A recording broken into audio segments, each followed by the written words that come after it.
Shabbat Shalom. Happy first day of the Feast of Unleavened Bread. It is April 12th, 2017, and it is now the first day of Unleavened Bread. I just wanted to share some pictures from the Passover Seder dinner that we had yesterday. There's me with my staff in my hand as we're eating the Passover.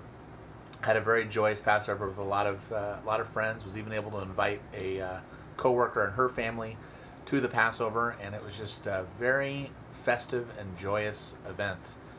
In fact, I didn't get back home until midnight last night. But of course, now we begin the 7 days of unleavened bread. This first day is a high Sabbath, and then the seventh day will be a high Shabbat. And as Apostle Paul urges us, he says, "Let us therefore keep the feast with the unleavened bread of sincerity and truth." You know, so many people seem to think that Apostle Paul said that we don't need to keep these feasts. But it's very clear that not only did he keep the feasts, but all the early disciples kept these feasts. Because as he also says in another passage of Scripture, these feasts are a shadow of things to come, continuing to teach us things that are still yet in the future. And he wrote that well after the resurrection. I've made many videos in the past about Passover and unleavened bread and the symbols of what this all means. But I want to just wish everyone a very happy Jubilee year. I hope you all have a very festive Passover season. And let us truly keep this feast with sincerity and with truth.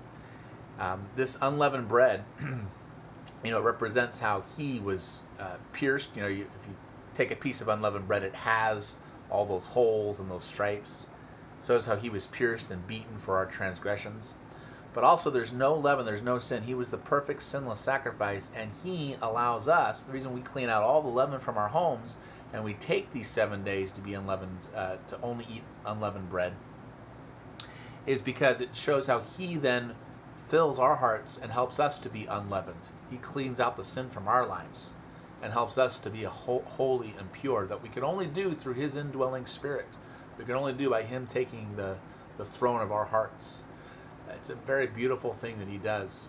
And he's continuing to bring us closer and closer and closer to him. He's continuing to allow the fruits of the Spirit, love, joy, peace, patience, goodness, kindness, gentleness, temperance, self-control, meekness, all these fruits of the Spirit, he's continuing to help them to grow more and more in our lives.